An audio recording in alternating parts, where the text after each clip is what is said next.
programa Estação Saúde está de volta. Hoje nós estamos tratando sobre um tema muito interessante, que é a lesão de quadril, que geralmente acomete profissionais que praticam esporte ou da dança. Mas antes da gente continuar falando sobre o nosso assunto de hoje, nós ouviremos uma outra dica de saúde de um dos nossos consultores aqui do programa, Dr. Mário Caporal.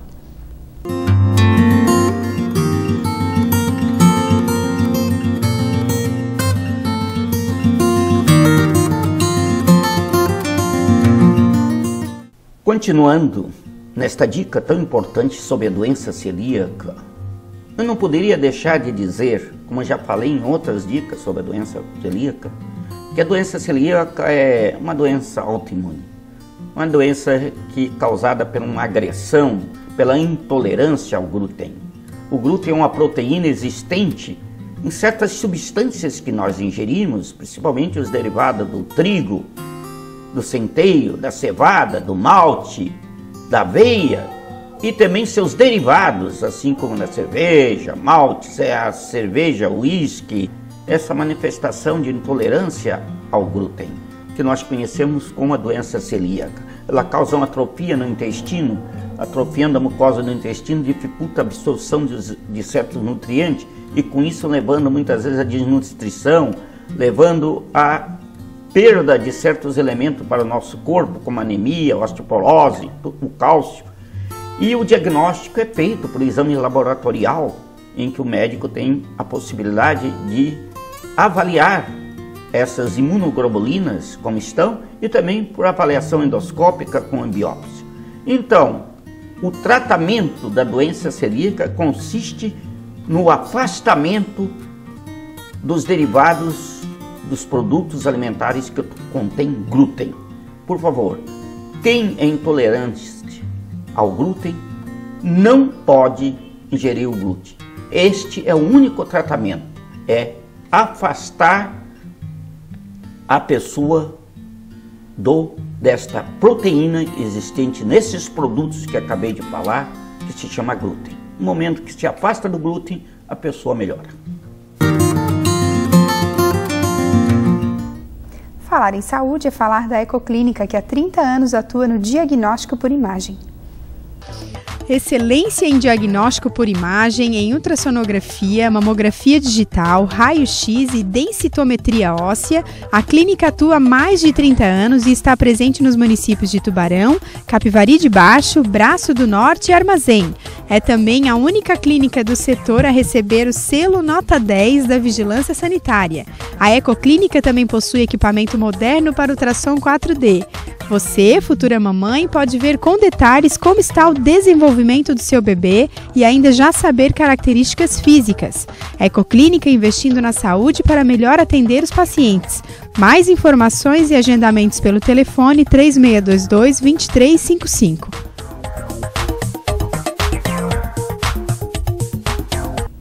Então, a você que nos assiste, que já começou a ver o programa desde o primeiro bloco, ou você que ligou a televisão agora, nós estamos falando sobre as lesões de quadril mais comum. E, propriamente dizendo, nós estamos falando sobre a lesão labral, que é uma lesão bem comum de quadril. A gente já falou sobre o que é, os principais sintomas, qualquer um pode ter, como nós encerramos o primeiro bloco com o Dr. Marco Aurélio falando, Mas em relação aos tratamentos, Dr. Felipe, quais são os tratamentos para esse tipo de lesão? Então, o paciente assim que diagnosticado com a lesão labral, ele depois de examinado, feito o exame físico, feito os exames de imagem, comprovando essa lesão, é muito importante salientar que nem toda lesão labral, dependendo da sua extensão, de imediato já se indica cirurgia. Na grande maioria, a causa da lesão labral é uma alteração mecânica do quadril.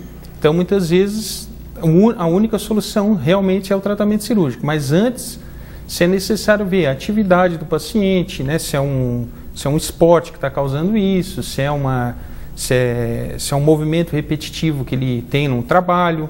Então, tenta-se agudamente o quê? Anti-inflamatório, algum reforço muscular para a parte do quadril, fisioterapia.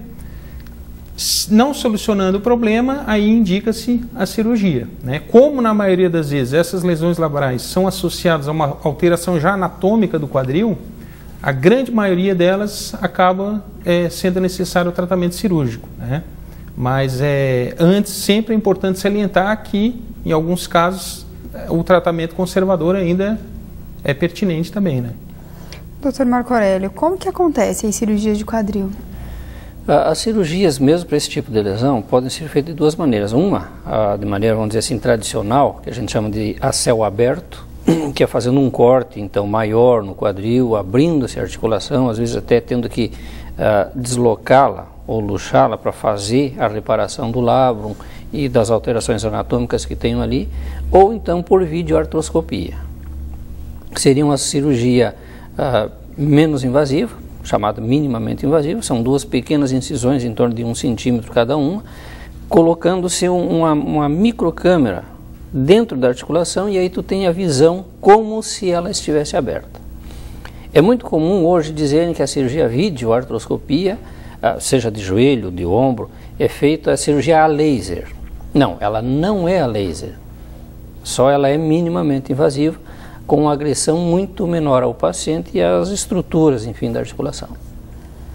Dr. Felipe, em relação aos tipos de cirurgia de quadril, são vários tipos, a gente já conversou em até outra oportunidade, né, Dr. Marco Aurélio, sobre as próteses, né? Nesse caso de cirurgia de quadril envolve prótese também? Então, nesse caso específico de uma lesão labral, é muito importante salientar, porque não é apenas só lesão labral, né? Existe uma alteração estrutural no colo do fêmur que causa um impacto, né? E vai fazendo tipo um pinçamento, que a gente fala, né? Um bump ósseo naquela região na transição da cabeça com o colo. Então, muitas vezes, a videoartroscopia ela não consiste só, né, na sutura do labro ou na reconstrução labral. Ela tem que fazer essa estrutura ela tem que ser mexida na parte óssea e na região do labro, né? Em quadris que já apresentam um grau de artrose elevado, né, que a gente fala uma classificação de Tones 2 e 3, ele já não há mais a indicação da videoartroscopia. Ele já seria um quadril com artrose, então já seria uma artrose mais avançada, o que indicaria às vezes até uma prótese, tá? Lógico, cada caso, né, depende, o médico tem que avaliar o grau da lesão, o estágio da lesão, para esse indicar uma vídeo ou uma osteotomia ou uma prótese. Então depende muito do grau que está essa lesão. Tá? Doutor, e como é que doutor Marco Aurélio, como que é a recuperação assim, das cirurgias de quadril, em suma, no geral, né? A recuperação, principalmente nas videoartroscopias, até porque a gente não tem uma experiência em cirurgia aberta desse tipo de lesão, mas é uma recuperação relativamente rápida, com pouca dor, tanto que o paciente ele pode fazer a cirurgia de manhã, embora à tarde, ou fazer à tarde, embora no outro dia pela manhã. Precisa o uso de muletas durante algum tempo, normalmente 3 semanas, mas desde o primeiro dia ele já pode fazer uma descarga de peso leve ou a propriocepção com o pé tocando ao solo no caminhar e depois vai aumentando a quantidade de peso que vai botando naquele pé. Até em torno de 3 semanas, depois tira-se as muletas. Vai precisar fisioterapia pré e pós-operatória, é importantíssimo para ter uma boa recuperação. Nas fisioterapias ali, mais especificamente para esse tipo de lesão, o que mais se usa hoje é o GDS, que é um tipo de fisioterapia mais para reforço e equilíbrio muscular, mas o Pilates também ajuda muito. Se tu não tens o GDS, tu pode lançar a mão do Pilates, que ele vai dar um resultado satisfatório também. Tem mais alguma terapia alternativa, né, como são chamadas hoje, que pode auxiliar de alguma forma? Tem, sempre uma coisa assim que muitas vezes auxilia até no tratamento da dor como um todo. A própria acupuntura pode nos auxiliar na recuperação pós-operatória, mas ainda o principal é a fisioterapia. E o repouso também, né? O repouso, que é um repouso relativo, tu não vai ter um repouso absoluto, tanto que tu vai poder caminhar, tu vai ter uma restrição de descarregar o peso na perna, mas tu vai estar te movimentando, usando a muleta. Então há um repouso relativo, que deve ser respeitado, e cumprir o programa fisioterápico. O programa Estação Saúde vai agora para um breve intervalo, mas você não saia daí, pois nós estamos conversando sobre lesão de quadril e o programa está super interessante.